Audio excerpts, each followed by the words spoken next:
अभंग सगळ्यांनी मागे म्हणायचं बरं, तुम्ही उगा बसू नका आणि मागं थोडं थोडं बोलत सगळे. आता तरी पुढे हाचे उपदेश, आता तरी पुढे हाचे उपदेश, आता तरी पुढे हाची उपदेश, आता तरी पुढे हाची उपदेश,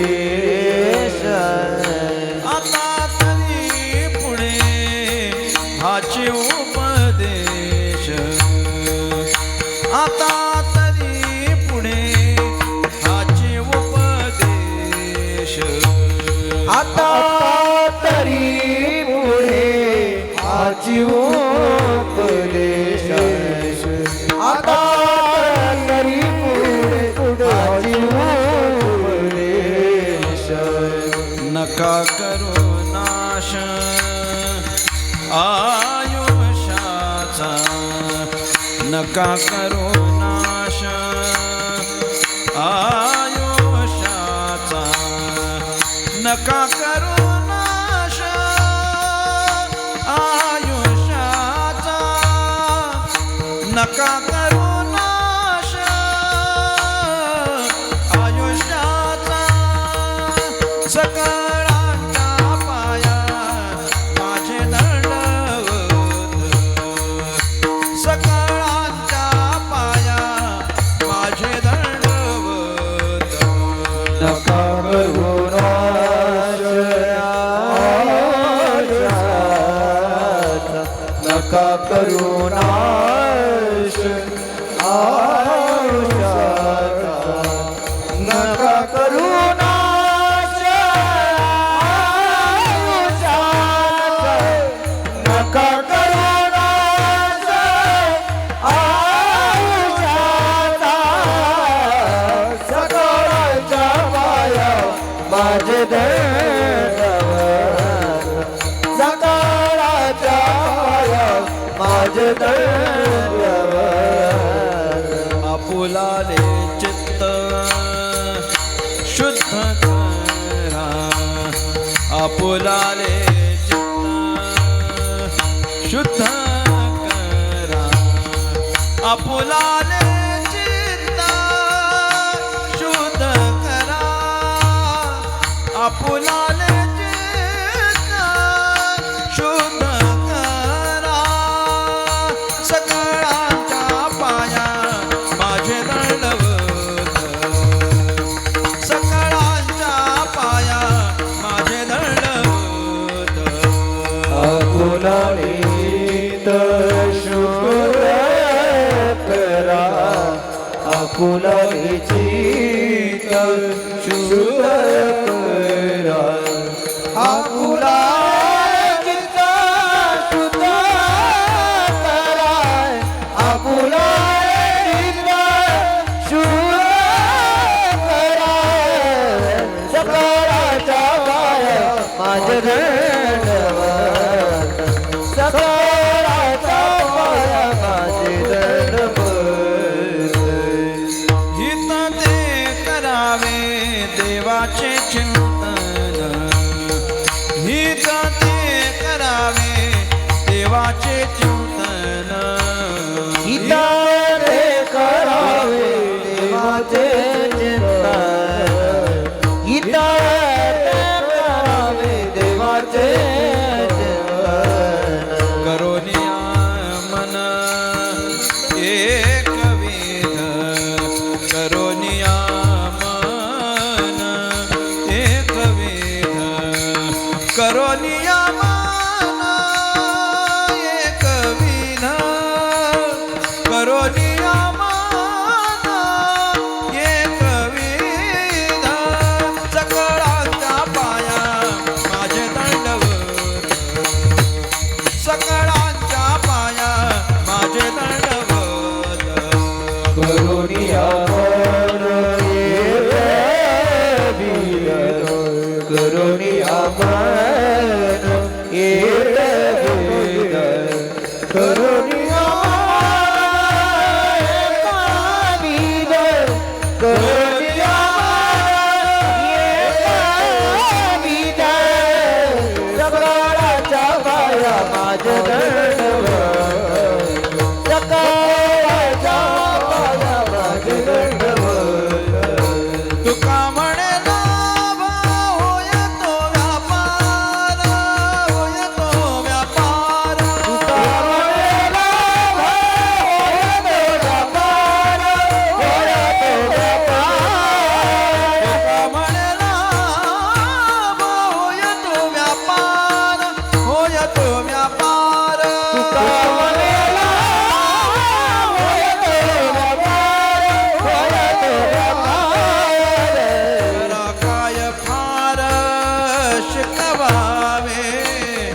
करा काय फार शिकवावे, करा काय फार शिकवावे, करा काय फार शिकवावे. सकळांच्या पाया माझे दंडवत, सकळांच्या पाया माझे दंडवत. करा काय फार शिकवावे, करा काय फार शिकवावे, करा काय फार शिकवावे, करा काय फार शिकवावे. सकळांच्या पाया माझे दंडवत, सकळांच्या पाया माझे दंडवत. आपुलाले चित्त शुद्ध करा, आपुलाले चित्त शुद्ध करा, आपुलाले चित्त शुद्ध करा, आपुलाले चित्त शुद्ध करा. सकळांच्या पाया माझे दंडवत, सकळांच्या पाया माझे दंडवत. आपुलाले चित्त शुद्ध करा, आपुलाले चित्त शुद्ध करा, आपुलाले चित्त शुद्ध करा, आपुलाले चित्त शुद्ध करा. सकळांच्या पाया माझे दंडवत, सकळांच्या पाया माझे दंडवत, माझे दंडवत. विठोबार कुमार, जय विठोबार कुमार, विठोबार कुमार, जय विठोबार टाळी वाजवा बोला विठोबार कुमार, विठोबार जय विठोबार कुमार, विठोबार जय कुमार, विठोबार कुमार, विठोबार कुमार, विठोबार कुमार, विठोबार कुमार, विठोबार कुमार, विठोबार कुमार, विठोबार कुमार. विठोबार कुमार.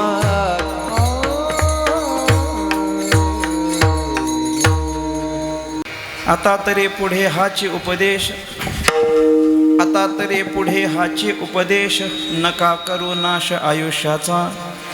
सकळांच्या पाया माझे दंडवत, आपुलाले चित्त शुद्ध करा. हित ते करावे देवाचे चिंतन, हित ते करावे देवाचे चिंतन, करून या मन एकविध. सकळांच्या पाया माझे दंडवत, आपुलाले चित्त शुद्ध करा.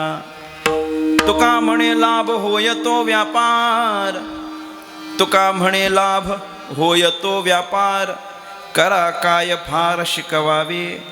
सकळांच्या पाया माझे दंडवत, आपुलाले चित्त शुद्ध करा.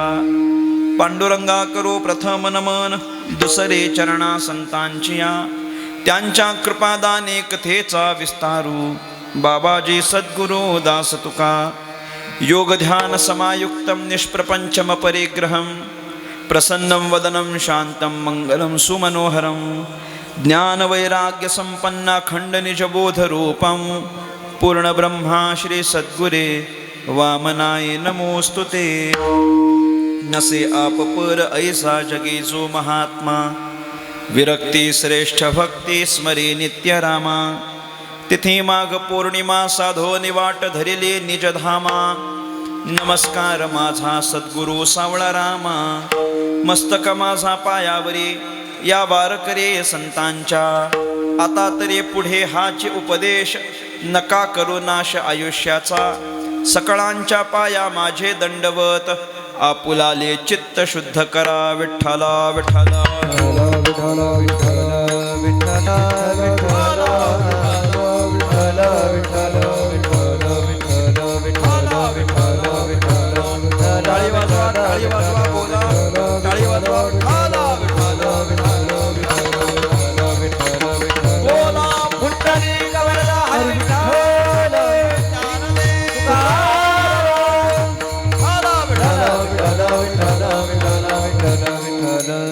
आता तरी पुढे हाचे उपदेश, नका करू नाश आयुष्याचा. सकळांच्या पाया माझे दंडवत, आपुलाले चित्त शुद्ध करा.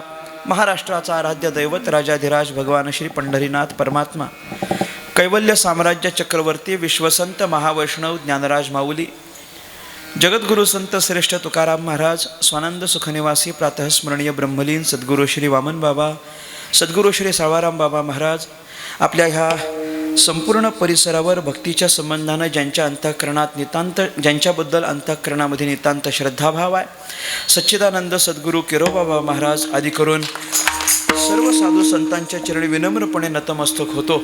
माझ्या समोर उपस्थित माझ्यापेक्षा ज्ञानाने, वयाने, अनुभवाने ज्येष्ठ श्रेष्ठ कीर्तनकार, प्रवचनकार, मातृभगिनी, श्रोता, गायक, वादक आदी करून कलाकार वर्ग, तुम्हा सर्वांच्या चरणी साष्टांग प्रणिपात करून परमात्म्याच्या नामसंकीर्तनाला आरंभ करतो. विठ्ठला विठ्ठला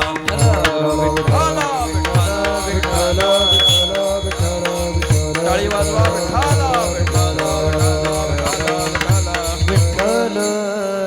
अभंगावरील चिंतनाला आरंभ करण्यापूर्वी अल्पसा परिहार देणं अत्यंत महत्त्वाचं आहे.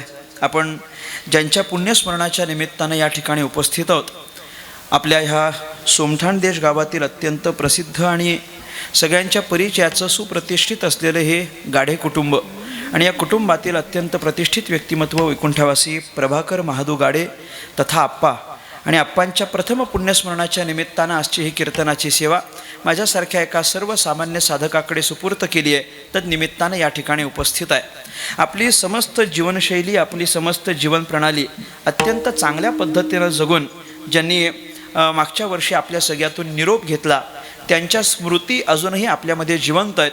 एक अत्यंत आदर्श व्यक्तिमत्व म्हणून आपण त्यांच्याकडं पाहत होतो. त्यांचा प्रपंच, त्यांनी केलेली समाजधारणा, त्यांनी समाजाची केलेली सेवा, समाजातील लोकांनी आपल्याकडं यावं, आपण समाजातील लोकांकडं जावं, याकरिता परस्परांच्या अंतःकरणामध्ये असलेलं प्रेम, आपल्या कुटुंबातील स्वतःचं स्थान, म्हणजे जरी मधला भाऊ आणि मोठा भाऊ आणि लहान भाऊ याच्या मधली जागा जरी असली, एकतर मोठा तरी बरा नाही तर लहान तरी बरा, ही मधली जागा सांभाळणं फार कठीण असतं. मधली जागा सांभाळणं फार कठीण असतं, पण तरीही त्यांनी ती मधली जागा अत्यंत चांगल्या पद्धतीनं सांभाळली. म्हणजे मोठ्या भावाचा आदर असेल आणि लहान भावाचा जिव्हाळा असेल, या दोघांचं एकत्रीकरण आपण ज्यांच्या अंतःकरणामध्ये पाहत होतो ते आपले सगळ्यांचे आप्पा. आप्पांना जाऊन आज 1 वर्ष पूर्ण होतोय आणि त्यांच्या पवित्र स्मृतीला अभिवादन, त्यांच्या सगळ्या आठवणींना उजाळा आणि त्यांचा पुढचा प्रवास मुक्तीकडचा व्हावा, त्यांना उत्तम सद्गती प्राप्त व्हावी या पवित्र उद्देशानं एकदिवसीय हा त्यांचा पुण्यतिथीचा कार्यक्रम या ठिकाणी आयोजित आहे. तद्निमित्तानं आजची ही कीर्तनाची सेवा माझ्यासारख्या एका सर्वसामान्य साधकाकडे सुपूर्त केली आहे, त्या निमित्तानं उपस्थित आहे. विठ्ठला विठ्ठला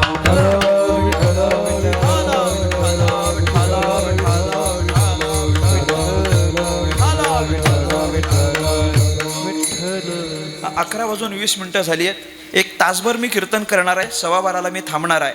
फक्त सगळ्यांना विनंती आहे की तोपर्यंत भजन झालं की भजन सुरू झालं की टाळी वाजवायची आणि अत्यंत प्रेमानं आणि नाजूक, अजिबात टाळी वाजवायची नाही. ती लईच प्रेमानं वाजवता तुम्ही, बाजूच्याला पण आवाज जात नाही. या असली माझ्या कीर्तनात अजिबात टाळी वाजवू नका. ते पारच लय प्रेमानं वाजवता, दुसऱ्याला आवाज जाणार नाही. थोडेसे हात करा ना मोकळे, काय थंडी बिंडीचे दिवस नाही, काय नाही, कशाला इतका आळशीपणा करायचा भजनात. चांगलं चांगलं हात सोडा, मोकळे करा, टाळी वाजवा आणि देवाचं भजन करा. विठ्ठला विठ्ठला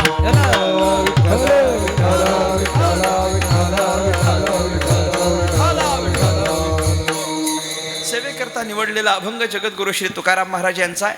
अभंगातली तुकोबारायांची भाषा ही उपदेशाची आहे. उपदेश्वर प्रकरणातला अभंग आहे. अभंगातून जगद्गुरु श्री तुकाराम महाराजांना आपल्या सगळ्यांच्या पदरात काहीतरी लाभ पडेल असा उपदेश तुकोबारायांना करायचा आहे. तुकाराम महाराजांनी सांगत असतानाच असं म्हटलेलं आहे की मी हे सगळं कशाकरता सांगणार आहे, तर तुमचा लाभ व्हावा याकरता सांगणार आहे.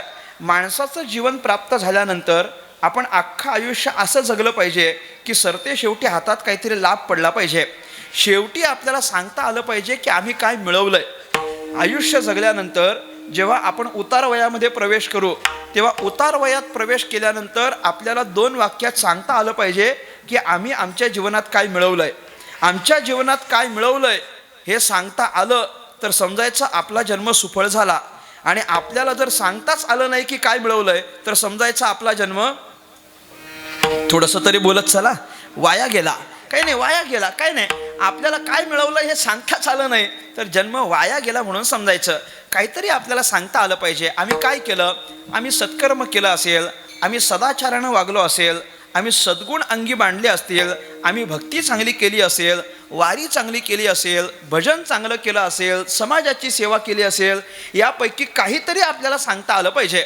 आमच्या जीवनात आम्ही काय केलं, अमुक अमुक मिळकत मिळवली, अमुक अमुक जोडी झाली, अमुक अमुक गोष्ट मिळवली, हे आम्हाला सांगता आली पाहिजे. कारण तो आमच्या जीवनाचा लाभ ठरेल. आणि आमच्या जीवनाचा लाभ सांगता आला नाही तर समजायचा आपला जन्म वाया गेलाय. तुकाराम महाराजांनी या अभंगातून आपल्याला जीवनात काहीतरी लाभ होईल अशी कर्म करण्याकरता प्रवृत्त केलेलं आहे. तुकोबारा म्हणतात, तुका म्हणे लाभ होय तो व्यापार, करा काय फार शिकवावे. तो करा शब्द अलीकडे घ्यायचा. तुका म्हणे लाभ होय तो व्यापार करा, काय फार शिकवावे असं तुकोबारा म्हणतात. तुका म्हणे लाभ होय तो व्यापार करा. तुका म्हणे लाभ होय तो व्यापार करा. कसा व्यापार? व्यापार म्हणजे कर्तव्य. व्यापार म्हणजे कर्तव्य, आपली कर्म. तुका म्हणे लाभ होय तो व्यापार करा, काय फार शिकवावे. हे काय मोठी शिकवायची गरज आहे काय? तुम्हाला काय मोठी शिकवण्याची गरज आहे का? अजिबात नाही. तसं तर शिकवण्याची गरजच नाही, गरजच नाही, अजिबात शिकवायची गरज नाही. काही काही लोक तर कीर्तनामध्ये आमच्या पुढ्यात असं बसतात, त्यांना तू फक्त बोल, आम्हाला सगळं माहिती आहे. असं म्हणजे काय फार शिकवावे, अजून काय मोठी इथलं नाही बरं, तुम्ही उगा तिकडून पाहू नका इथं पहिल्या रांगेत. काय फार शिकवावे. तुकाराम महाराज म्हणतात, काय मोठी शिकवण्याची गरज आहे का? ह्यात काय शिकवायची गरज आहे? आपण जो व्यापार करतो त्या व्यापारातून आपल्याला लाभ व्हावा अशी प्रत्येकाची इच्छा असते. जो काही तुम्ही व्यवसाय करत असाल, व्यापार करत असाल, त्या व्यापाराच्या अंती आपल्याला नफा व्हावा की तोटा व्हावा असं वाटतं? मला सांगावं, का व्हावं वाटतं? नफा व्हावा वाटतो की नाही? बरं, नफा सोडा, प्रॉफिट तर व्हावं वाटतो की नाही? हे लवकर कळतंय. प्रॉफिट व्हावं वाटतो, लॉस व्हावं कोणाला वाटत नाही, तोटा कुणालाच नको. प्रत्येकाला पदरात लाभ पडला पाहिजे, नफा झाला पाहिजे असं वाटत असेल तर याचा अर्थ प्रत्येकानं लाभाकरता कर्तव्य केलं पाहिजे. तुकाराम महाराज म्हणतात, ही काही मोठी शिकवण्याची गरज नाही आहे. मनुष्य देहाला आल्यानंतर सुद्धा आपण लाभाचाच विचार केला पाहिजे. का विचार केला पाहिजे? का लाभाचा विचार करायचा? एवढ्या करता करायचा कारण मनुष्य जन्मात आल्यानंतर सगळ्या पद्धतीचे लाभ आपल्या पदरात पाडून घेण्याची व्यवस्था भगवंतानं करून दिलेली आहे. इतर सगळ्या ठिकाणी गेलात तर ही व्यवस्था नाही आहे, पण मनुष्य देहामध्ये मात्र ही व्यवस्था असलेली जगद्गुरु श्री तुकाराम महाराजांनी बोलून दाखवलंय. बरवे झाले आलो या जन्मासी, बरवे झाले आलो या जन्मासी, जोड जोडली मनुष्य देहा ऐसी, जोड जोडली मनुष्य देहा ऐसी, महालाभाची उत्तम राशी, महालाभाची उत्तम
आलो या जन्मासी. तुकोबारा म्हणतात, जोड जोडली मनुष्य देहा ऐसी. बरं झालं, हा जन्म प्राप्त झाला आणि या जन्मात काय मिळालंय?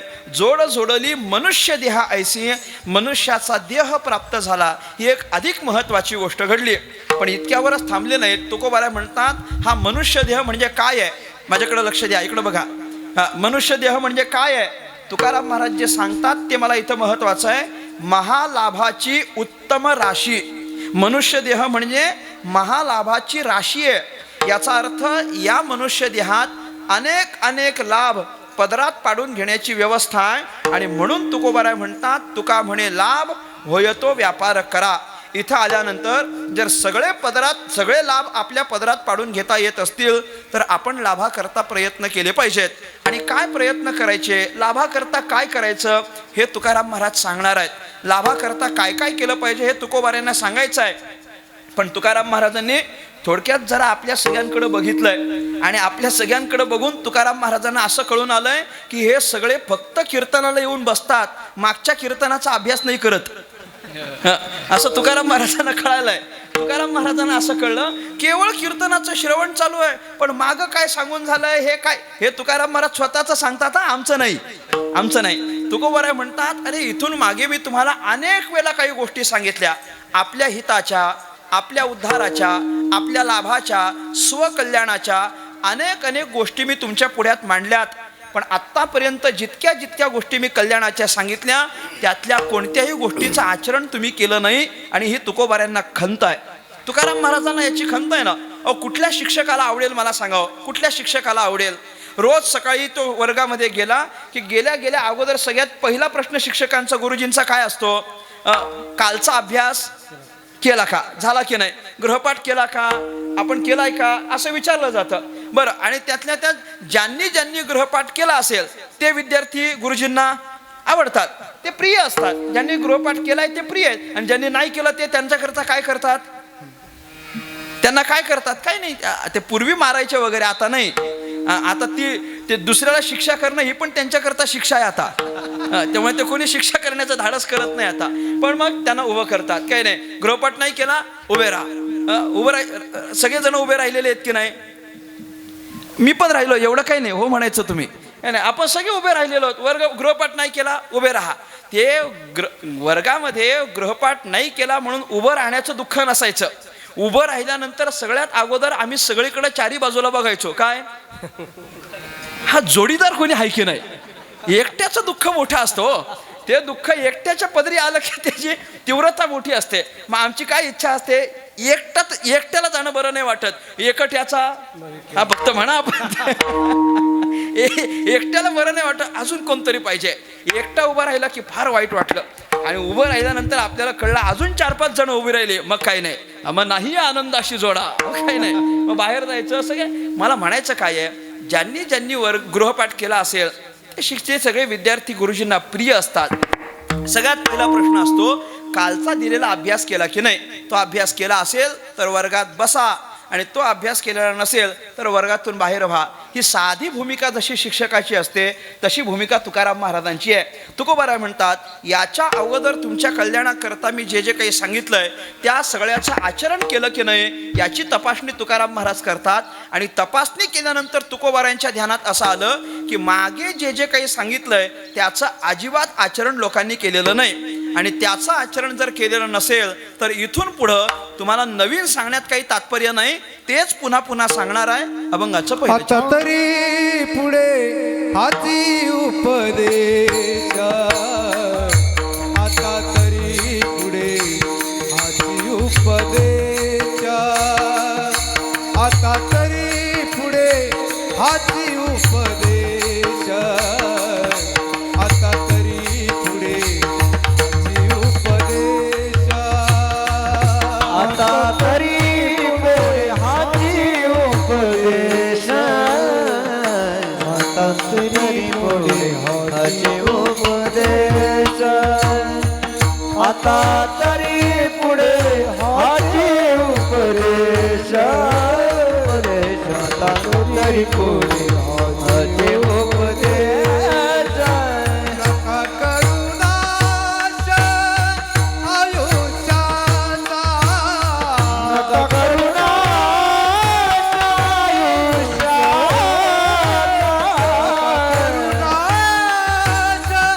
आयुष्याचा, नका करू नाश आयुष्याचा,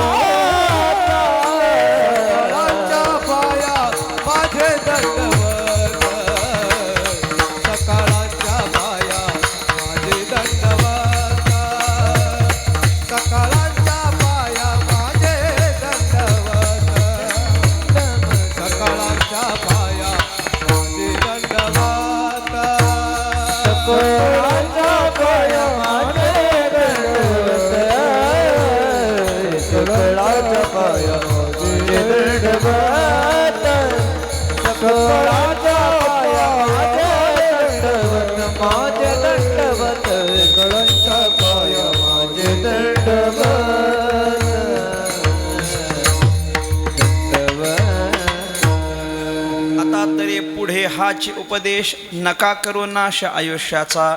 इथून पुढं मी तुम्हाला काही नवीन सांगणार नाही, तेच तेच सांगणार आहे असं तुकोबाराय म्हणतात. काय पुढं नवीन सांगायचं?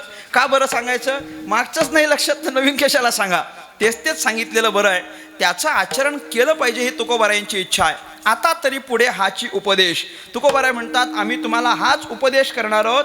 पण तुम्हाला तुकाराम महाराज उपदेश करण्याचं का बरं धाडस करत असतील? आपल्या सगळ्यांना वारंवार का उपदेश करत असतील? एवढ्याकरता उपदेश करतात.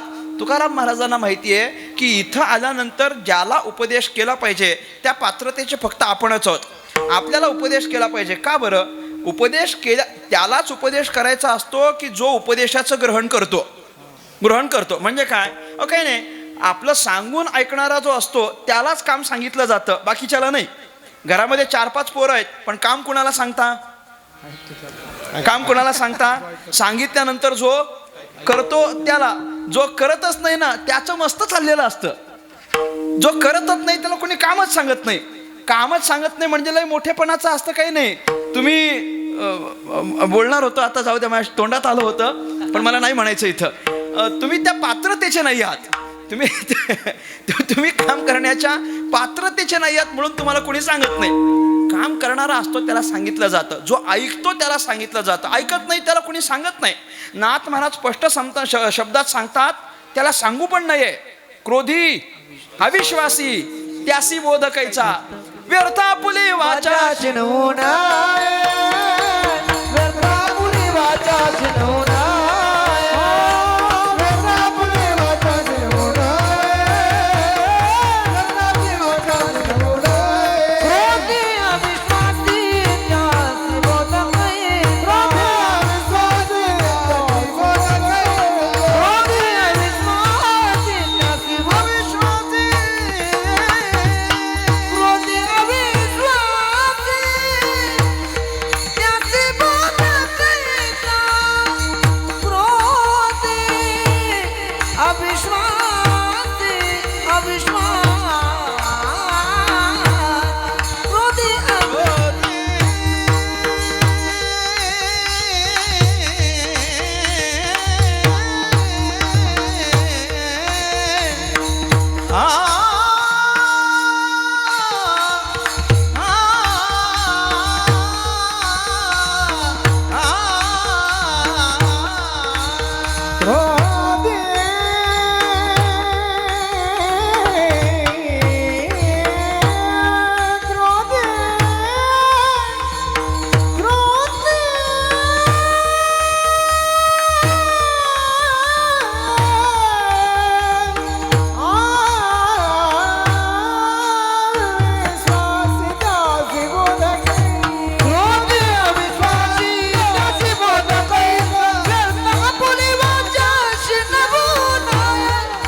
क्रोधी अविश्वासी त्यासी बोधकायचा व्यर्थ आपली वाचा शिडवू नये.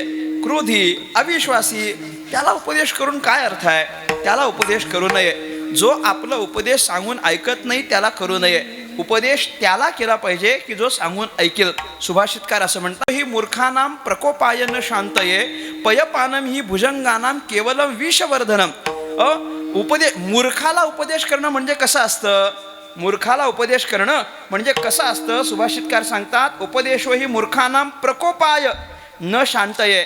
उपदेश जर मूर्खाला केला तर तो अधिक प्रकोप करील, पण आपलं सांगितलेलं ऐकणार नाही आणि त्याच्या बदल्यात आपल्याला काही चांगलं फळही प्राप्त होत नाही. का बरं प्राप्त होत नाही? त्यांनी उदाहरण सांगितलंय, पयपानम ही भुजंगानाम केवलम विषवर्धनम. पय म्हणजे काय आहे? दूध आहे. आणि भुजंग म्हणजे काय आहे? साप आहे. सापाला तुम्ही कितीही दूध पाजा, बदल्यात काय मिळतं? विषच की नाही. तो दंश करत असताना सापानं दूध पाजल्यानंतर सापानं कुणालाही दंश केला की त्याच्यातून काय निघतंय? विषच. कुणालाही सोडा, ज्यानं दूध पाजलंय त्यालाही दंश केला तरी तो काय देत आहे? विषच नाही. म्हणजे हे सापाचंच आहे असं काही नाही. बस असं एवढं कळलं म्हणजे भरपूर झालं. हे सापाचंच आहे असं काही नाही आहे, हे बऱ्याच माणसांचं पण असंच आहे. तुम्ही कितीही दूध पाजा, बदल्यामध्ये आपल्याला विषच मिळत असतं. ऐका, ज्याप्रमाणे सापाला जरी दूध पाजलं तरी बदल्यात तो विषच देतो, त्याप्रमाणे मूर्खाला, क्रोधी माणसाला, अविश्वासी माणसाला तुम्ही कितीही उपदेश करा, त्यातून कधीच चांगलं निष्पन्न होत नाही. म्हणून असल्या मूर्खांना उपदेश करण्याच्या भानगडीत पडू नये. विठ्ठला विठ्ठला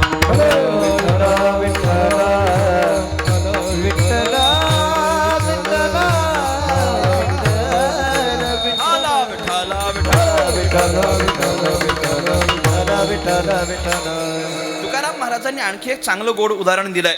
तुकाराम महाराज म्हणतात, हे कळावं म्हणून मी सांगतो, उपदेश का करू नये किंवा कुणाला उपदेश करू नये हे सांगत असताना तुकाराम महाराज म्हटले, रासवधूतला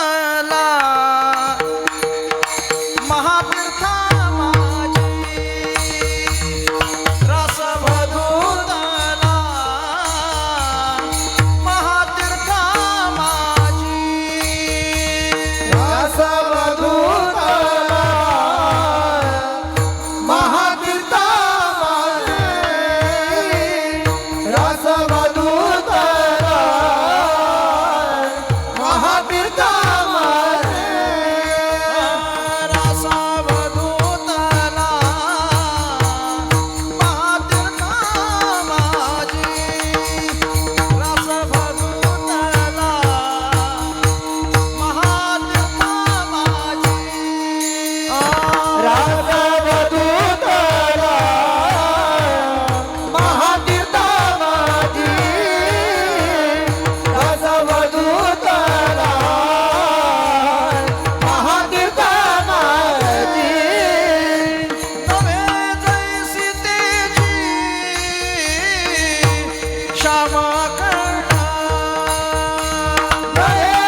महातीर्था माझी, नवे जैसी तेजी श्याम कर्ण. तुकाराम महाराज उदाहरण देतात. रासब म्हणजे काय हो? रासब म्हणजे काय? रासब म्हणजे गाढव. रासब शब्दाचा अर्थ काय आहे? गाढव. रासब धुतला महातीर्था माझी. आता कळलं की नाही? काय? गाढवाला महातीर्थामध्ये, असं समजा कुंभमेळा आला, समजायला काय हरकत आहे? तसं कुंभमेळ्यात गाढवांना प्रवेश नसतो. मला गाढवांपुरतं ठेवायचं आहे. कुंभमेळ्यामध्ये गाढवाला प्रवेश नाही. पण असं समजा एखाद्या गाढवाचं भाग्य उजळलं आणि त्या गाढवाला जर प्रवेश दिला आणि त्याला त्या महातीर्थात स्नान करून बाहेर आणलं, तरी त्याला श्यामकर्ण घोड्याची जशी तेजी असते तशी येईल का सांगा? नाही. शेवटी गाढव ते गाढवच, त्याला घोड्यासारखी तेजी नाही येणार. श्यामकर्ण हा देवांचा घोडा आहे. जसा श्यामकर्ण घोड्याची तेजी आहे तशी तेजी गाढवाला कितीही महातीर्थामध्ये स्नान केलं तरी येऊ शकत नाही. त्याप्रमाणे तुम्ही कितीही मूर्खाला उपदेश करा, त्याची बुद्धी सात्विक होऊ शकत नाही. तुकाराम महाराज म्हणतात, म्हणून त्या मूर्खाला उपदेश करण्याच्या भानगडीत पडायचं नसतं. आपण मूर्खाला करू नये. मग कुणाला केला पाहिजे? शहाण्याला केला पाहिजे. जे सांगून ऐकणार आहेत त्यांना केला पाहिजे. ज्यांच्याकडून अपेक्षा आहेत त्यांना केला पाहिजे. तुकाराम महाराज आपल्या सगळ्यांना उपदेश करतात. तुकाराम महाराजांना माहिती आहे ही मंडळी ऐकणार येतली आहेत, यांना उपदेश केला तर हे आचरणात आणतील. आणि काय उपदेश तुकाराम महाराजांना करायचा आहे? साधा उपदेश तुकाराम महाराजांनी केलाय.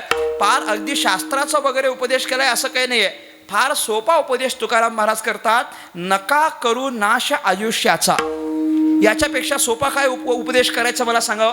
नका करू नाश आयुष्याचा. अत्यंत मौल्यवान आयुष्य आपल्या हाती आहे. त्याचा कृपया आपण नाश करू नये, हा तुकाराम महाराजांचा उपदेश आहे. पण आयुष्याचा नाश करू नका. एक तर प्राप्त असलेलं आयुष्य हे फार थोडं आहे, फार थोडं आहे. काय आयुष्य शिल्लक आहे मला सांगा. आपल्या हातात आयुष्य किती शिल्लक आहे? मोजमाप करा बरं, ज्याचा त्यानं मोजमाप करा. आपली किती आयुष्याची किती वर्ष गेली हे आपल्याला माहिती आहे की नाही? माहिती आहे हो नाही बोलत चला जरा, माना बिना हलवाना जरा, मला कळू द्या ना. आयुष्याची किती वर्ष गेली आपल्याला माहिती आहे. बरं, किती राहिली सांगा बरं आता? माहिती नाही आपल्याला, माहिती नाही. किती राहिली हे कुणालाच माहिती नाही. कुणालाच माहिती नाही म्हणजे किती राहिली हे कुणाला माहिती नाही, आणि कधी जाऊ हे पण कोणाला माहिती नाही. मग माहिती नसेल तर चांगलं वागायला काय हरकत आहे? चांगलं वागायला काय हरकत आहे? उरलेल्या आयुष्यामध्ये चांगलं वागायचं, सदाचरण करायचं, किंबहुना कधीही जाईल अशा पद्धतीनं राहायचं, आणि सत्कर्मानं जर जीवनाचं आचरण केलं तर त्याचा लाभ मात्र आपल्याला चांगलाच मिळणार आहे की नाही? तुकोबाराय म्हणतात आयुष्याचा नाश करू नका.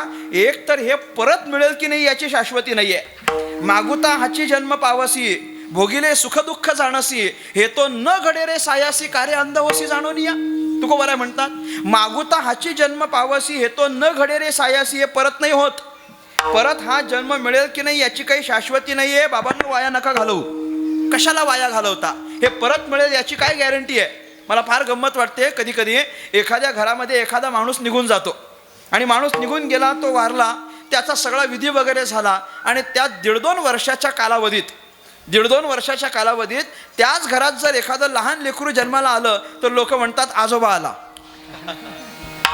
मला इतकी गंमत वाटते. हे इतकं सोपं आहे का आजोबा लगेच परत येणं? मला सांगावं, इतकं सोपं नाही येते. आपण भावनेनं म्हणतो तो भाग वेगळा आहे, नाहीतर लगेच काही कुणी परत येत नाही, कारण इतकी काही कुणाची सत्कर्म नाही आहेत. बरं, ते सगळं सोडा.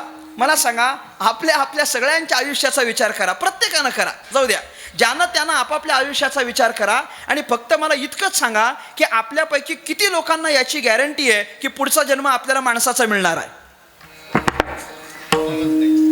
कोणालाच नाही. आपल्यापैकी कुणालाच याची गॅरंटी नाही. मग आपल्याला जर कुणालाच गॅरंटी नसेल की परत आपल्याला मनुष्याचा जन्म मिळणार आहे, असलेलं वाया का घालवायचं? मला सांगा, असलेलं वाया का घालवायचं? ते वाया घालवू नये. फार थोडं आयुष्य आहे, त्याचा नाश होणार नाही याची दक्षता घेतली पाहिजे. विठ्ठला विठ्ठला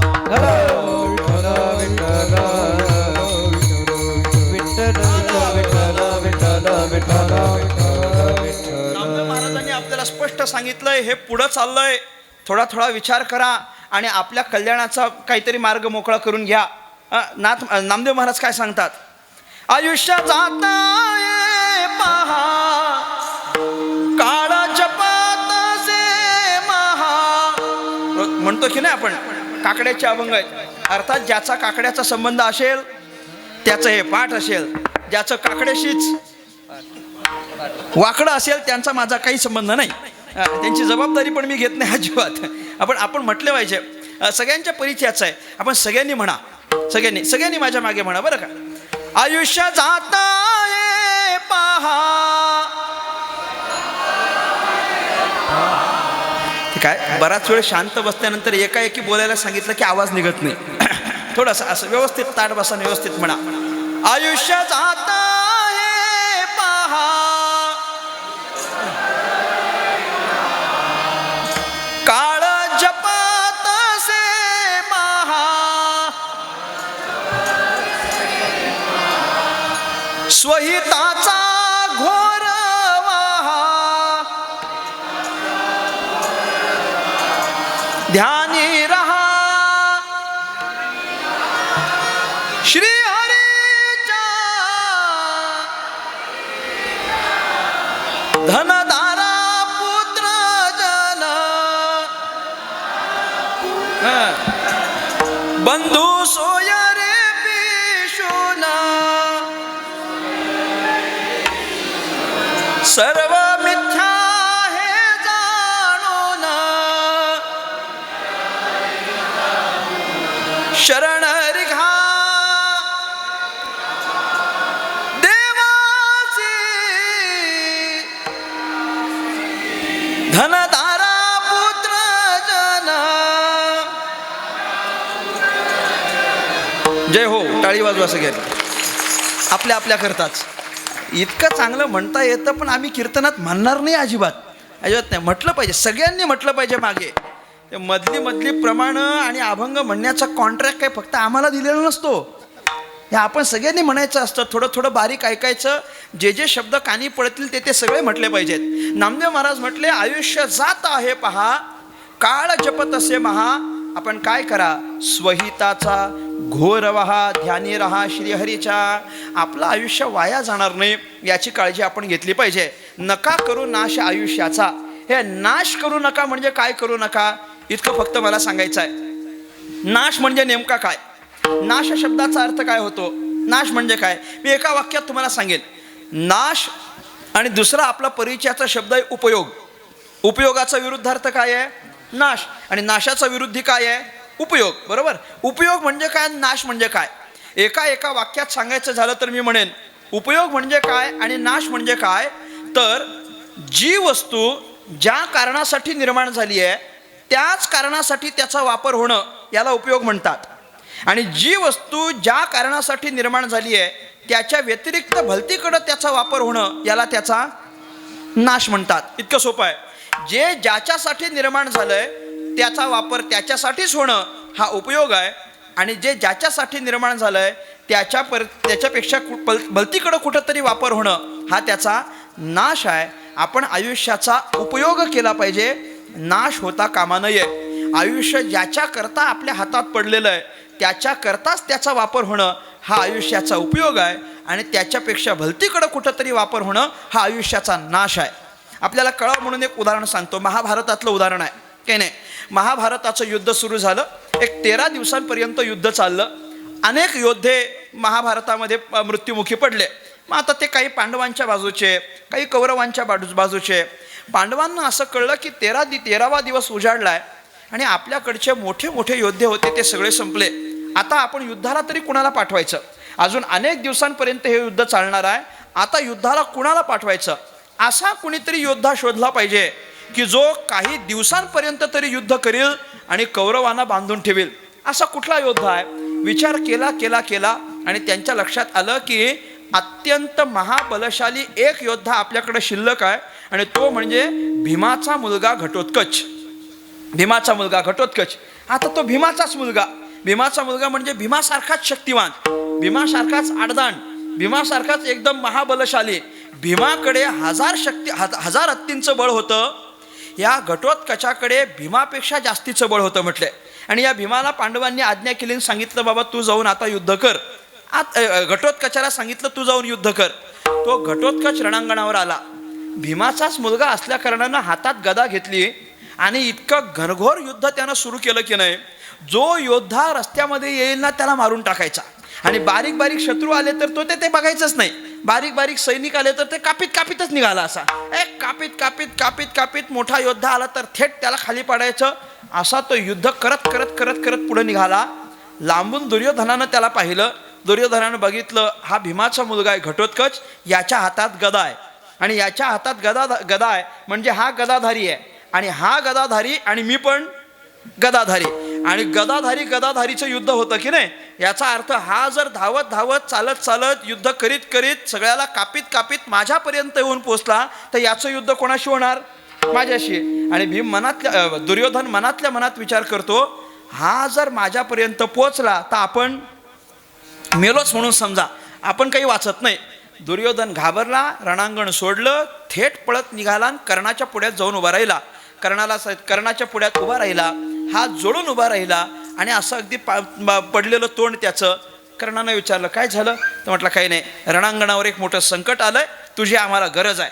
कर्ण म्हटलं झाला तरी काय. झालं काय, त्या भीमाचा मुलगा घटोत्कच तो युद्धा करता आलाय, इतका बलवान आहे. अरे त्याचं युद्ध पण पाहण्यासारखं आहे म्हटले.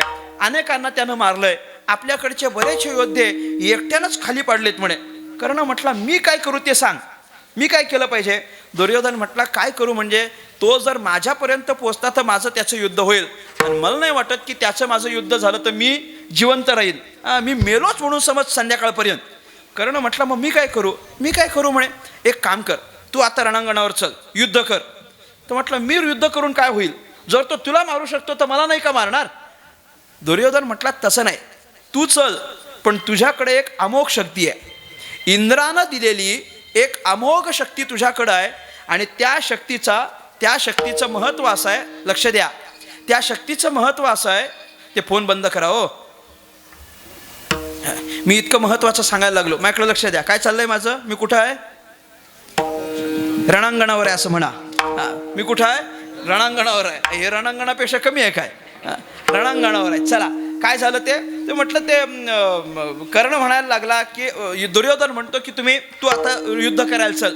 तुझ्याकडे एक इंद्रानं दिलेली अशी अमोघ शक्ती आहे की त्या शक्तीचा वापर केल्यानंतर, ऐका बरं, त्या शक्तीचा वापर केल्यानंतर स्वतः श्रीकृष्ण समोर असताना तू कोणालाही मारू शकतो.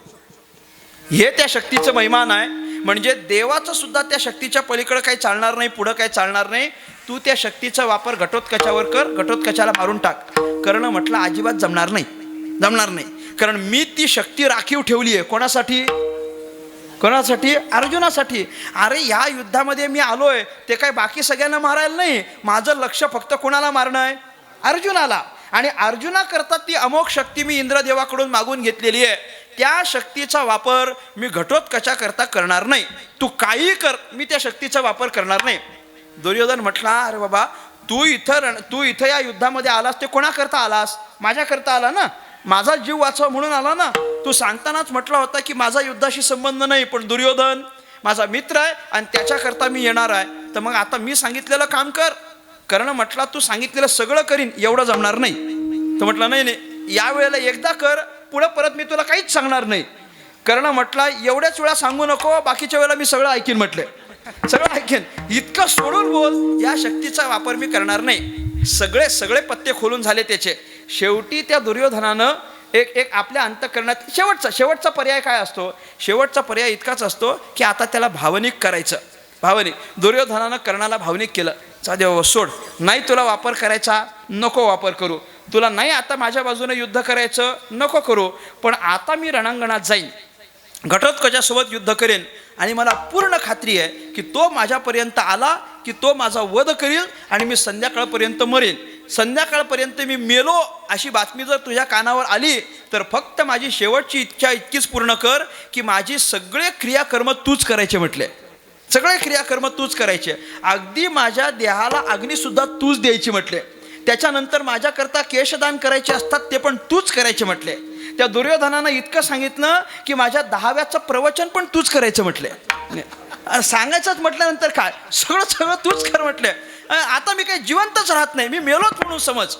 इतकं भावनिक केल्यानंतर कर्ण म्हटला, सोड ना, याच्याकरताच आलोय की नाही, वापर करून टाकू. कर्ण दुर्योधनाच्या त्या भावनिक आवाहनाला बळी पडला, रणांगणावर गेला, युद्ध करायला सुरुवात केली. आपल्याकडच्या त्या अमोघ शक्तीचा वापर त्यानं घटोत्कचावर केला आणि घटोत्कचाला मारलं. झालं, संपलं. दुर्योधनाला जे पाहिजे होतं ते झालं. भीमाचा मुलगा घटोत्कच मेला. आणि भीमाचा मुलगा घटोत्कच मेला ही बातमी जेव्हा कौरव पांडवांना कळली की नाही, तेव्हा कौरवांच्या बाजूची स्थिती वेगळी आहे आणि पांडवांच्या बाजूची स्थिती वेगळी आहे. ऐका, पांडवांच्या बाजूला तुम्ही पाहाल, तर भीमाचा मुलगा घटोत्कच मेला म्हणून सगळेजण दुःखी आहेत, फक्त एक जण मात्र आनंदी आहे. कोण? कृष्ण. का बरं? अरे मी समोर असताना सुद्धा ज्या शक्तीनं माझ्या अर्जुनाचा वध होऊ शकत होता ती शक्ती आता संपली. त्यामुळे कृष्ण परमात्मा आनंदी आहे आणि कौरवांच्या बाजूला सगळेजण आनंदी आहेत घटोत्कच मेला म्हणून, फक्त एक जण दुःखी आहे, तो म्हणजे कर्ण. का बरं? भगवंत समोर असताना पण ज्या शक्तीनं मी अर्जुनाचा वध करू शकत होतो त्या शक्तीचा काय झाला? नाश झाला. मला इतकंच सांगायचं होतं, त्या शक्तीचा नाश झाला. ज्या शक्तीची निर्मिती अर्जुनाकरता झाली होती त्या शक्तीचा वापर अर्जुनासाठी न करता घटोत्कचावर केला म्हणून त्या शक्तीचा काय झाला? नाश झाला. उपयोग कधी झाला असता? जर ती अर्जुनाकरता वापरली असती तर त्याचा उपयोग ठरला असता. अर्जुनाकरता न वापरता ती घटोत्कचावर वापरली म्हणून त्या शक्तीचा नाश म्हटला. विठ्ठला विठ्ठला.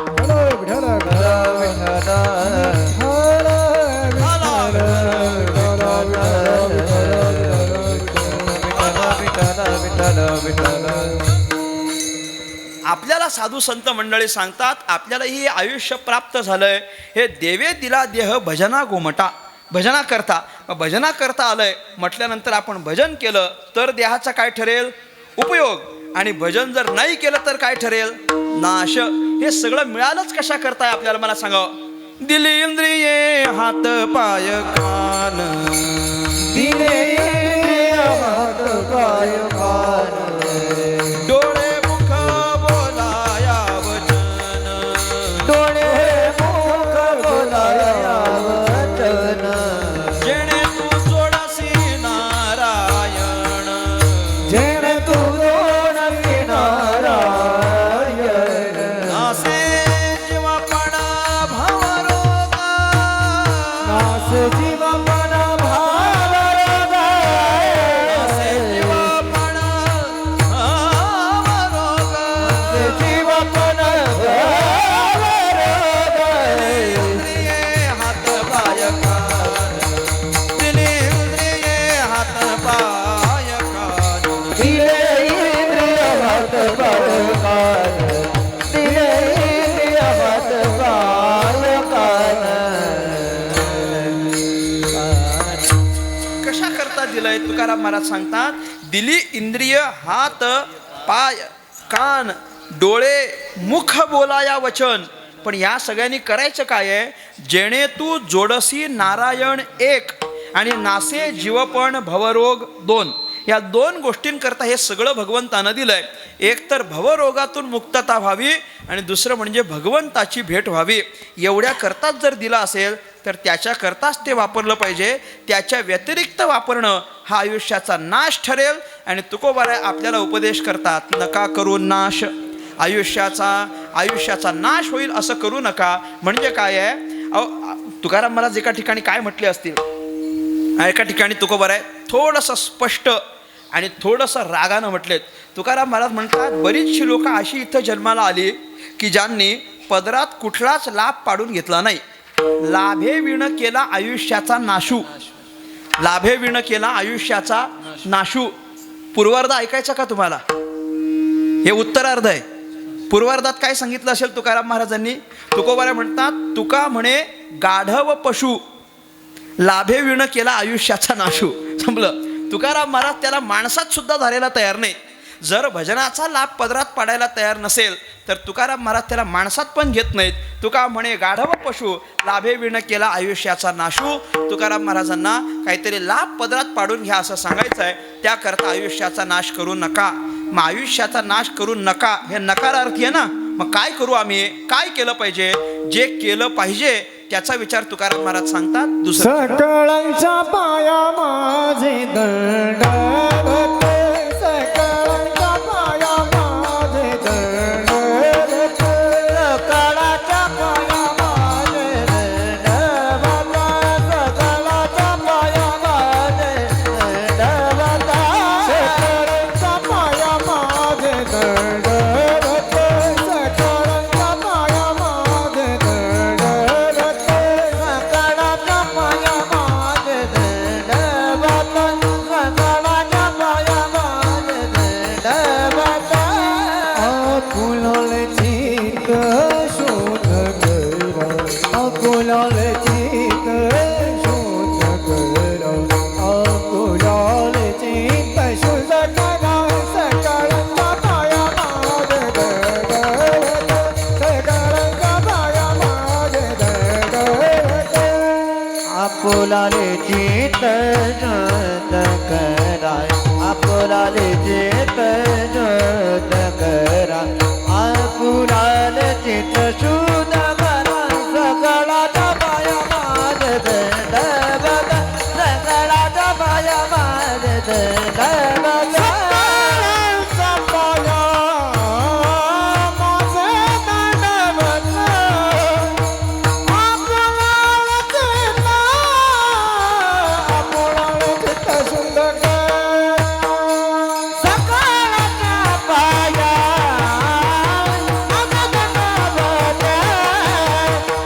अकुलाल चित्त, अकुलाल चित्त शुद्ध करा, शुद्ध करा चित्त, चित्त शुद्ध करा. सकळांच्या पाया माझे दंडवत. आपुलाले चित्त शुद्ध करा विठोबा रखुमाई. विठोबा रखुमाई. विठोबा रखुमाई. टाळी वाजवा, टाळी वाजवा, बोला विठोबा रखुमाई. जय जय विठोबा रखुमाई. जय जय विठोबा रखुमाई. जय जय विठोबा रखुमाई.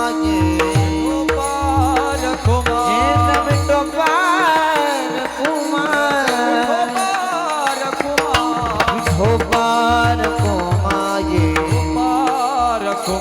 जय जय विठोबा रखुमाई.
आता तरी पुढे हाचे उपदेश नका करू नाश आयुष्याचा. सकळांच्या पाया माझे दंडवत आपुलाले चित्त शुद्ध करा. जगद्गुरु संत श्रेष्ठ तुकाराम महाराजांनी पहिल्या चरणामध्ये काय करू नका हे सांगितलंय आणि पुढच्या 3 चरणामध्ये काय करा हे सांगितलंय. इतकं सोपं आहे. अभंगाचं चिंतन करत असताना पहिल्या चरणात तुकाराम महाराज सांगतात नका करू नाश आयुष्याचा, करू नका. आता मग काय करायचं? सकळांच्या पाया माझे दंडवत आपुलाले चित्त शुद्ध करा, हे करा म्हणून सांगितलं. हित ते करावे देवाचे चिंतन, हे करा म्हणून सांगितलं. तुका म्हणे लाभ होय तो व्यापार करा, इथं करा म्हणून सांगितलं. म्हणजे दुसरं चरण, तिसरं चरण, चौथं चरण या 3ही चरणांमध्ये काय करायचंय हे सांगितलंय आणि पहिल्या चरणात काय करू नये हे सांगितलंय. तुकाराम महाराज म्हटले काय करायचं, काय करायचं म्हणून एक गोष्ट सांगतो आणि थांबतो. तुकोबाराय म्हणतात सकळांच्या पाया माझे दंडवत आपुलाले चित्त शुद्ध करा. आपलं चित्त आपण शुद्ध केलं पाहिजे. भगवंताचं भजन करायचं हे नक्की आहे, पण त्याच्याकरता आपलं चित्त सगळ्यांनी शुद्ध करा. हित ते करावे देवाचे चिंतन हे पुढं आहे, पण त्याच्या आधी आपुलाले चित्त शुद्ध करा. चित्त शुद्ध करून मग भगवान परमात्म्याचं भजन करणं ही प्रणाली सगळ्या संतांनी सांगितली आहे. भावे गावे गीत पण शुद्ध करून या चित्त तुझं भावा हे देव तरी हा सुलभ उपाव. आपण काय करायचंय? चित्त शुद्ध करून देवाचं भजन करायचं. कशा करता करायचं? चित्त शुद्ध होणं का गरजेचं आहे? फक्त याची गोष्ट सांगतो. चित्त शुद्ध का झालं पाहिजे? बरं, त्यातली बारीक गोष्ट हे पण ध्यानात घ्या ना तुम्ही. तुकाराम महाराज प्रत्येक वेळा सांगतात की आपुलाले चित्त शुद्ध करा, आपलं चित्त शुद्ध करा, आपलं चित्त शुद्ध करा. हे तुकाराम महाराज प्रत्येक वेळा सांगतात की आपलं चित्त शुद्ध करा. आणि प्रत्येक वेळा येऊन जर तुकाराम महाराजांना सांगावं लागत असेल की तुमचं चित्त शुद्ध करा, म्हणजे आपलं चित्त शुद्ध नाही असं म्हणा. नाही आहे ना ते. शुद्ध असलं असतं तर सांगायची गरज पडली असती का? नाही. ज्या अर्थी त्यांना सांगायची गरज पडते त्या अर्थी आपलं चित्त शुद्ध नाही आहे. म्हणून संतांना वारंवार येऊन सांगावं लागलं, चित्त शुद्ध करा, चित्त शुद्ध करा, चित्त शुद्ध करा. काय झालंय, भगवान परमात्मा आपल्या चित्तामध्ये राहत असतो आणि म्हणून त्या चित्ताची शुद्धी फार महत्त्वाची आहे. या अंतःकरणाचे 4 भाग आहेत. अंतःकरणाचे 4 भाग आहेत: मन, बुद्धी, चित्त, अहंकार. हे मन, बुद्धी, चित्त, अहंकाराच्या पैकी चित्त हे भगवंताचं राहण्याचं ठिकाण आहे. हृदय हे भगवंताचं राहण्याचं ठिकाण आहे. आणि त्या चित्तात जर तो राहत असेल तर त्याची राहण्याची व्यवस्था आपण चांगली करायला नको का? मला सांगा. इतकं सोपं आहे. आपली प्रत्येकाची राहण्याची व्यवस्था आपण चांगली करतो की नाही? आपलं घरदार आपण व्यवस्थित करतो की नाही? मग आपलं घरदार जसं आपण व्यवस्थित करतो तशी त्याची पण राहण्याची व्यवस्था आपण व्यवस्थित केली पाहिजे. ती जागा स्वच्छ असली पाहिजे, शुद्ध असली पाहिजे, पवित्र असली पाहिजे आणि ती करण्याची व्यवस्था आपण केली पाहिजे. कारण तो अंतःकरणामध्ये येऊन राहतो ना. मी एक बारीक उदाहरण सांगतो तुम्हाला. असं समजा आपण कुणाच्या तरी लग्नाला गेलो, वाढदिवसाला गेलो, एखाद्या कुणाच्या तरी सत्काराच्या कार्यक्रमाला गेलो आणि त्या कार्यक्रमाला गेलो. मोठं कार्यक्रम होतं, भरपूर खुर्च्या बसायला टाकल्या होत्या. आपल्याला बसायला म्हणून भरपूर खुर्च्या टाकल्या. आपण तिथं गेलो, बघितलं पुढच्या खुर्च्या भरल्यात, आता मागं बसावं लागेल. बसण्याकरता म्हणून खुर्चीत गेल्यावर तुम्ही थेट खुर्चीत बसता की खुर्चीला आधी असं बोट लावून बघता? काय करता मला सांगा ना. करा थोडा विचार करा. आपण खुर्चीला आपण असं थोडंसं बोट लावून पाहिलं की नाही? काय पाहिलं? धूळ आहे की नाही, बरोबर? म्हणजे ती स्वच्छ आहे की नाही, स्वच्छ आहे की नाही पाहिलं. आणि जर आपल्याला जाणवलं की या खुर्चीला धूळ आहे तर तुम्ही खुर्चीत बसता काय? बसत नाही. आपण त्या खुर्चीत बसत नाही. आपण कुणाला तरी सांगतो, कुणीतरी फडकं घेऊन येतं, मग ते ओलं फडकं घेऊन येईल, सुकं फडकं घेऊन येईल. आधी ती धूळ झटकली जाते, ओल्या फडक्याने ती खुर्ची पुसायची, पुन्हा पाणी राहू नये म्हणून पुन्हा सुक्या फडक्यानं पुसायची. अशी करून ती स्वच्छ झाल्याची खात्री आपल्याला पटली की मग आपण खुर्चीत बसतो. मग इतका साधा विचार आहे. आपल्यासारखा सर्वसामान्य माणूस खुर्चीत बसताना जर 100 वेळा विचार करत असेल की ती स्वच्छ आहे की नाही, तर भगवंताला आपल्या चित्तात बसायचं आहे. तो एकदा तर परीक्षा घेईल, एकदा तर तो तपासून बघेल. तो पण काय करतो, तोही आपल्या चित्ताकडे येतो आणि चित्ताकडे आला की जरा आपल्या चित्ताला 2 बोट लावून बघतो. काय? धूळ आहे की नाही. चित्तामधली धूळ म्हणजे तो हे पाहतो, यांच्या चित्तात काम आहे का, क्रोध आहे का, लोभ आहे का, हा कुणाचा द्वेष करतो का, हा कुणाचा मत्सर करतो का, ह्यानं कुणाची निंदा केली आहे का, हा कुणाला नावं ठेवतो का, हा कुणाला वेडं वाकडं बोलतो का, ह्यानं कुणाला मारहाण केली आहे का, ह्यानं कुणाला शिवीगाळ केली आहे का, यानं काही व्यसनं केली आहेत का, तंबाखू बिंबाखू चालू आहे का, याची काय चुनाबिना मागतो का दुसऱ्याकडं, दारू बिरू पितो का, आपल्या शेताचा बांध दुसऱ्याच्या शेतात घालतो का, हे सगळं पाहतो तो. मी तरी कमीच सांगितली, मला इतकीच आठवली. आता काय करू, इतकंच मी सांगितलं. याच्यापेक्षा पलीकडं तो भरपूर काही काही पाहतो. दुसऱ्याचे रस्ते बंद करतो का, दुसऱ्याचे रस्ते कापतो का, कोणाला रस्त्यात, आता मला लय आठवेल, राहू द्या, मला लय आठवेल. हे सगळं तो पाहतो. आणि हे सगळं पाहणं म्हणजे काय आहे, आपल्या चित्तावरची धूळ आहे. आणि ती धूळ जर तो असेल तर तो आपल्या चित्तात राहायला अजिबात तयार नाही, ढुंकून बघणार नाही. पण ते जर स्वच्छ असेल तर मग मात्र तुका म्हणे चित्त करा रे निर्मळ, येवोने गोपाळ रायला ते, येवोने गोपाळ रायला ते, येवोने गोपाळ रायला ते. तुका म्हणे चित्त करा रे निर्मळ, येवोने गोपाळ रायला येवोनी गोपाळ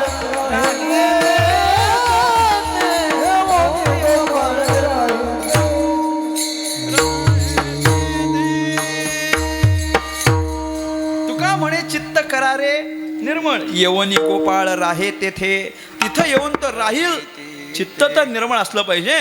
एवढ्या करता तुकाराम महाराजांनी सांगितलं, आपलं चित्त निर्मळ करा, शुद्ध करा, स्वच्छ करा, त्यात भगवंताचा वास असला पाहिजे. म्हणून सकळांच्या पाया माझे दंडवत, आपुलाले चित्त शुद्ध करा. तुकाराम महाराजांसारखा महात्मा आपल्याला दंडवत घालून जर विनंती करत असेल तर किमान आपण त्यांचं तरी ऐकलं पाहिजे, आपले चित्त शुद्ध केलं पाहिजे. पुढं काय करावं, हित ते करावे देवाचे चिंतन, करून या मन एकविध. एकविध करायचं, मन एका ठिकाणी आणायचं ते स्थिर करायचं आणि मन स्थिर करून आपण देवाचं चिंतन केलं पाहिजे असं तुकोबाराय म्हणतात.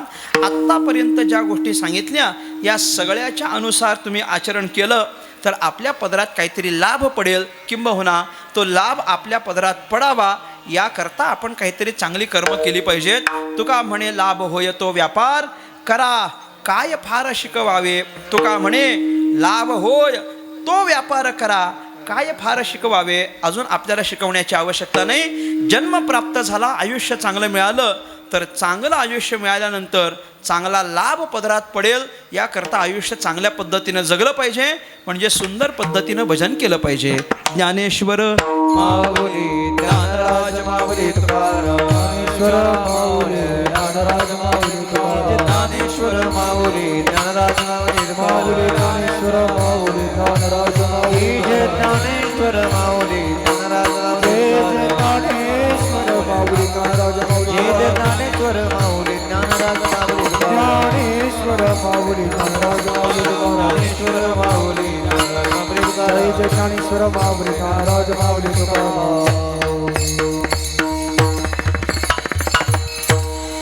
तुका म्हणे लाभ होय तो व्यापार करा, काय फार शिकवावे. सकळांच्या पाया माझे दंडवत, आपुलाले चित्त शुद्ध करा. झालेली सेवा भगवान परमात्म्याच्या चरणी समर्पित करतो, सद्गुरुनाथांच्या चरणी समर्पित करतो. आपण सगळी मंडळी ज्या निमित्तानं या ठिकाणी एकत्र झालो, वैकुंठवासी प्रभाकर महादेव गाडे अर्थात आप्पांच्या पहिल्या पुण्यस्मरणाच्या निमित्तानं आजची ही कीर्तनाची सेवा या ठिकाणी आयोजित आहे. मी या सगळ्या गाडे पाटील परिवाराचे अनेक अनेक आभार व्यक्त करतो.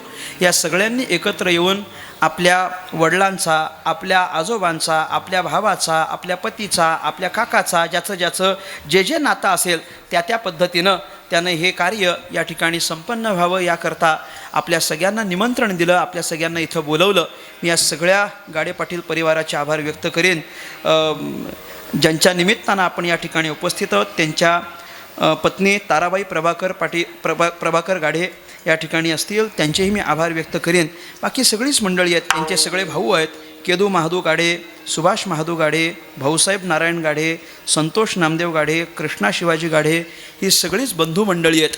या सगळ्यांनी एकत्र येऊन आपल्या भावाचं असलेलं हे पुण्यस्मरण तथा गयाबाई नारायण जाधव ह्या त्यांच्या भगिनी आणि अर्थातच त्यांचे तीनही चिरंजीव आणि एक सुकन्या ज्ञानेश्वर प्रभाकर गाढे, तुकाराम प्रभाकर गाढे, संजय प्रभाकर गाढे हे तीनही चिरंजीव आणि सौ सविता संजय ठाकरे या त्यांच्या सुकन्या आहेत. या सगळ्यांनी एकत्र येऊन त्यांचे मग पुढे नातू आहेत, त्यांच्या सुना आहेत, त्यांचे पुतणे आहेत. हा सगळा एक गाडे पाटलांचा मोठा परिवार आहे. या सगळ्या परिवारानं एकत्र येऊन हा एकदिवसीय पुण्यस्मरणाचा कार्यक्रम या ठिकाणी आयोजित केला आणि तुम्हा आम्हा सगळ्यांना निमंत्रण दिलं. त्यांच्या निमंत्रणाप्रित्यर्थ हा एक मोठा जनसमुदाय आज या कीर्तनरूपी सेवेकरता उपस्थित आहे. भरपूर लोक कीर्तनाकरता उपस्थित झालेली आहेत. सकाळच्या सत्रामध्ये ऐन कामाच्या वेळेला हे कीर्तन असावं आणि तरीही इतकी मंडळी कीर्तनाकरता यावी, कारण या गाडे पाटलांचा इतका संपर्क आहे. मला फार आनंद होतो हे सांगत असताना की एक चांगल्या पद्धतीचं आयुष्य, एक चांगल्या पद्धतीचं जीवन त्यांनी जगलं. कुटुंबातलं त्यांचं स्थान अत्यंत महत्त्वाचं होतं, प्रेमाचं होतं, जिव्हाळ्याचं होतं. सगळ्यांच्या प्रित्यर्थ त्यांच्या अंतःकरणामध्ये चांगलं प्रेम होतं. मला याची ही एक आनंदाची गोष्ट आहे की काय आहे, समाजकार्य त्यांनी चांगल्या पद्धतीनं केलं. म्हणजे काय, आपल्याजवळ जो कोणी येईल त्याला त्यांनी कधी रिकाम्या हातानं परत पाठवलं नाही.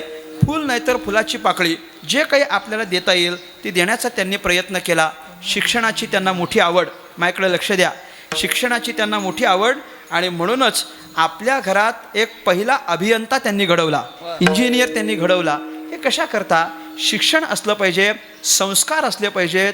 चांगल्या संस्कारानं चांगली पिढी घडत असते. त्याच्यामुळे आपली मुलं, आपले नातू या सगळ्यांवर चांगले संस्कार त्यांनी केले. आणि मी म्हणेन की चांगले संस्कार केले कशावरून, सगळ्यांनी एकत्रित येऊन पहिल्या पुण्यतिथीचा इतका मोठा कार्यक्रम केला, यावरून त्यांनी चांगले संस्कार दिले होते हे सिद्ध आहे. चांगले संस्कार त्यांनी आपल्या पुढच्या पिढीला दिले. आज या सगळ्यांच्यापैकी ज्ञानेश्वर गाडे आमच्या संपर्कात राहिले. अगदी तारीख घेण्यापासून इथं येईपर्यंत ते कायम संपर्कात राहिले. आमच्या बाबांचा, आमच्या आजोबांचं हे पुण्यस्मरण आहे म्हणून त्यांनी सांगितलं आणि त्याकरता आपण इथं येऊन कीर्तन केलं पाहिजे. कीर्तनाकरिता आवश्यक ज्या ज्या गोष्टी आहेत त्या सगळ्या अत्यंत चांगल्या पद्धतीनं उपस्थित केल्या, कारण आपल्या वडिलांचं कार्यक्रम चांगल्या पद्धतीनं व्हावं ही त्यांची इच्छा. आणि म्हणून चांगल्या पद्धतीने व्यवस्थित आपली सगळी बसण्याची व्यवस्था त्यांनी चांगल्या पद्धतीनं केली आहे. म्हणून त्या सगळ्यांचे आभार आपण व्यक्त केले पाहिजेत. या कीर्तनरूपी सेवेकरिता चांगल्या पद्धतीची सगळी कलाकार मंडळी उपस्थित आहेत. मी सगळ्या कलाकारांचे अनेक अनेक आभार व्यक्त करतो. हरिभक्तीपरायण आदरणीय आमचे आकाश महाराज अडसूळ या ठिकाणी उपस्थित आहेत. हरिभक्तीपरायण ऋषिकेश महाराज नवले या ठिकाणी उपस्थित आहेत. ही सगळी मंडळी म्हणजे संप्रदायातली फार नामवंत मंडळी आहेत. म्हणजे इंस्टाग्राम फेसबुकला गाजलेली ही लोक आहेत. जेवढं माझं ऐकत नसतील तेवढं ऐकतात त्यांचं लोक. त्यामुळे इतकी चांगली संगीताच्या क्षेत्रातली नवनवीन चाली समाजाच्या समोर उपस्थित करणारे हे सगळेच गायनाच्या क्षेत्रातले दिग्गज असलेली मंडळी आहेत. मी त्यांचे आभार व्यक्त करतो. हरिभक्तीपरायण उत्तम महाराज या ठिकाणी आहेत. मी त्यांचे आभार व्यक्त करेन. महाराजांचा काय परिचय आहे? इंगळे महाराज या ठिकाणी उपस्थित आहेत. मी त्यांचाही परिचय आभार व्यक्त करतो. माझ्या मागे जी काही गावची भजनी मंडळी आहेत की नाही, मी त्या भजनी मंडळींचे पण आभार व्यक्त करतो. इतर कोणाचं नाही, पण ह्या भजनी लोकांचं लय आभार व्यक्त केलं पाहिजे बरं का. गावातली छोट्या मोठ्या कार्यक्रमाला भजन करणारी हीच लोकं असतात. त्याच्यामुळे आपण त्यांचा टाळ्या वाजवून सत्कार केला पाहिजे, आभार व्यक्त केले पाहिजेत. वारकरी संप्रदायातलं भजन जर कोणामुळे टिकलं असेल तर ते जागर भजन करणाऱ्या भजनीमुळे. त्यांच्यामुळे त्यांचे आपण आभार व्यक्त केले पाहिजेत. मी सगळ्या टाळकऱ्यांचे आभार व्यक्त करतो. विणेकरी महाराजांचे आभार व्यक्त करतो. माझ्या मागे चोपदार आहेत त्यांचे आभार व्यक्त करतो. या कीर्तनरूपी सेवेकरिता ज्यांची उत्तम अशी आपल्याला पखवादाची साथ प्राप्त झाली, ते आपल्या संपूर्ण नाशिक परिसराचं आणि महाराष्ट्रातील वारकरी संप्रदायाचं पखवादाच्या क्षेत्रातलं एक अत्यंत वैभव संपन्न नाव आमचे दिनेशदादा मोजाड या ठिकाणी उपस्थित आहेत. मी त्यांचे अनेक आभार व्यक्त करतो. त्यांचं वाजवणं जितकं गोड आहे तितकंच त्यांचं व्यक्तिमत्वसुद्धा गोड आहे. अत्यंत मैत्रीपूर्ण स्वभाव त्यांचा आहे. त्याच्यामुळे मला फार आवडतं. मी पत्रिकेमध्ये जेव्हा त्यांचं ह्या सगळ्या मंडळींचे फोटो पाहूनच मला आनंद वाटला. चला, कीर्तन तर पुढची गोष्ट आहे आणि माझ्याकरता फार महत्त्वाचं आहे. मोठा कलाकार हा त्याच्या कलेनं जितका मोठा होतो, तो मोठा कलाकार त्याच्या विनयतेनं सुद्धा तेवढा मोठा होत असतो. ही मंडळी फार विनम्र मंडळी आहेत, विनयसंपन्न मंडळी आहेत. मला दिनूदादांच्याबद्दल एक स्वतंत्र प्रेम आहे, स्वतंत्र आदर आहे. ते या ठिकाणी उपस्थित राहिले. मी त्यांचे आभार व्यक्त करेन. त्याच पद्धतीनं या संपूर्ण कार्यक्रमाला ज्यांची आपल्याला साऊंड सिस्टीम प्राप्त झाली आहे, ही महाराष्ट्रातली मोठी साऊंड सिस्टीम आहे. आमचे काळूबाळू साऊंड सर्व्हिस, आमचे विकासदादा पगार या ठिकाणी उपस्थित आहेत. त्यांच्याकरता तुम्ही टाळी वाजवा. नाही, ही माणसं आपल्याला भेटणं हे बाकी कोणाचं नाही, पण हे भाग्यवंताच्या भाग्याचं लक्षण आहे. ते भाग्यवंताच्या वाट्याला पण फार येत नाहीत की नाही. ते आज या ठिकाणी उपस्थित आहेत. खूप चांगल्या पद्धतीनं त्यांच्या प्रगतीचा आलेख फार चांगल्या पद्धतीचा आहे. आज महाराष्ट्रामधली सगळीच मोठी नामवंत कीर्तनकार मंडळी, आपण कुठेही महाराष्ट्रात कार्यक्रम घेतला तरी त्या कार्यक्रमाकरता त्यांची साऊंड सिस्टीम असावी असं रेकमेंडेशन देत असतील तर त्यांच्या त्या प्रगतीचा आपण नक्कीच सन्मान केला पाहिजे. मी त्यांचे अनेक आभार व्यक्त करतो. विकासदादा या ठिकाणी उपस्थित आहेत. मला वाटतं आपलं भक्तिनाद हे यूट्यूब चॅनल आणि दादांचा काय परिचय आहे? रोहनदादा या ठिकाणी उपस्थित आहेत. त्यांचं भक्तिनाद हे यूट्यूब चॅनल आहे आणि त्या चॅनलच्या माध्यमातून चांगल्या पद्धतीची कीर्तनं आपल्याला कायम श्रवण करायला मिळतात. माझ्या बऱ्याचशा चाली त्यांच्या भक्तिनादला आहेत. म्हणजे माझा पण नाद त्यांच्या चॅनलला आहे. त्याच्यामुळे नाद म्हणजे भजनाचा नाद. तुम्ही असं चांगलं ऐकत चला हो. त्यामुळे त्या यूट्यूब चॅनलला चांगल्या श्रवण करायला चाली मिळतात. मी त्यांचे आभार व्यक्त करेन. आणि अर्थातच तुम्ही सगळे श्रोते मंडळी, या गाडे पाटील परिवारावर प्रेम करणारे नातेवाईक, आप्तेष्ट आदी करून आपण सगळी मंडळी उपस्थित राहिलात. मी तुम्हा सगळ्यांचे आभार व्यक्त करतो. मला आनंद वाटला. या गावामध्ये मी जेव्हा आलो तेव्हा सगळ्यात पहिल्यांदा या सगळ्या गावकरी मंडळींनी मला सच्चिदानंद सद्गुरू केरोबा महाराजांचं दर्शन घडवून दिलं आणि मला फार आनंद वाटला की एका महान तपस्वी महात्म्याच्या पदस्पर्शानं पुनीत झालेली ही भूमी आहे आणि महाराजांच्या कृपा आशीर्वादानं सगळेच मोठे कार्यक्रम या गावामध्ये होत असतात. त्यांची आमच्यावर पण कृपा राहिली आहे. मला ही सगळीच मंडळी निरनिराळ्या गोष्टी आल्यानंतर मला सांगत होती की आपण असं बोललं पाहिजे, आपण तसं बोललं पाहिजे. मी त्यांना एका वाक्यात सांगितलं, केरोबा महाराज जशी कृपा करतील तसं मी बोलेन आणि तशा पद्धतीनं बोलण्याचा प्रयत्न केला. याने त्यांची आमच्यावर मोठी कृपादृष्टी आहे आणि म्हणूनच कदाचित हे निमंत्रण आलं आणि सोमठाण देशला आजची कीर्तनाची सेवा संपन्न झाली. तुम्हा सगळ्यांचे आभार व्यक्त करतो. जाता जाता इथला हा जो सगळा परिवार आहे की नाही, सगळा परिवार म्हणजे या पत्रिकेत जितकी नावं आहेत की नाही त्या सगळ्या नावकरी लोकांना, त्या सगळ्या लोक आहेत का इथं ती सगळी? मस्त, सगळ्यांनी हात वर करा बघू. म्हणजे इथल्यांनी या पत्रिकेत जे आहेत त्यांनी नाव आहे तुमचं, मोठा हात वर करा असं व्यवस्थित. पुरुष मंडळी कुठं आहेत? पुरुष मंडळी कुठं आहेत? ते एकटेच दिसत आहेत, बाकीचे मागं आहेत का? बरं इकडं आहेत. वा, क्या बात आहे. काय नाही, तुमच्याकरता एक सांगणं आहे म्हणून तुमचं मला कळलं पाहिजे ना कोण कोण आहेत ते. नाहीतर बऱ्याच वेळेला कीर्तन करून गेलो तरी घरवाले कोण होते कळत नाही, असं होत असतंय. काही नाही, आपल्या वडिलांच्या, आपल्या आजोबांच्या प्रित्यर्थ तुम्ही एक चांगला कार्यक्रम संपन्न केला. माझी शेवटची फक्त एक कीर्तनातून इतकीच इच्छा आहे की आपल्या आजोबांना चांगली श्रद्धांजली मिळावी याकरता तुम्ही मला काहीतरी दिलं पाहिजे. मी मागून घेणारा महाराज आहे, त्यामुळे मला काय नाही, आपल्या मागितलेलं काय वाईट आहे दादा, मागितलं पाहिजे आपण. आणि मी मागून घेत असतो. आपल्या वडिलांना चांगली श्रद्धांजली मिळावी याकरता एक बारीक गोष्ट तुम्हाला मला द्यावी लागेल. देणार असाल तर हो म्हणा, नाही तर मी जय विठ्ठल करतो. द्याल का? चिंता करू नका, इतकं काही मागणार नाही आहे तुमच्याकडं. लयच कन्फ्यूज झालेत तुम्ही, अगदी काही चिंता करू नका. काही नाही, देणार ना सगळे माता भगिनी तुमच्याकडून पण. काय नाही, मला इतकंच पाहिजे, आपल्या वडिलांचं सदैव स्मरण असावं आणि त्यांना भगवंताच्या चरणी उत्तम श्रद्धांजली मिळावी याकरता रोज आपल्या घरात ज्ञानेश्वरी वाचायला तुम्ही सुरुवात करायची. हां, बाकी काही नाही करायचं.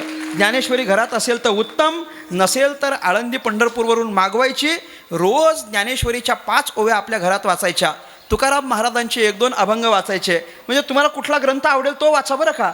आम्ही वारकरी आहोत, तुकाराम महाराजांची गाथा ज्ञानेश्वरी हे आमचं प्राण आहे, त्यामुळे आम्ही तुम्हाला तेच सांगणार आहोत.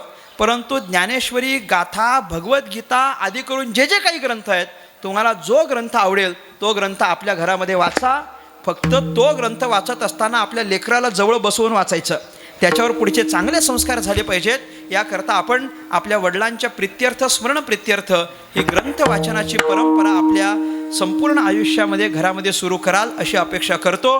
माझ्या वाणीला पूर्णविराम. विठ्ठल जय जय जय विठ्ठल, जय जय विठ्ठल.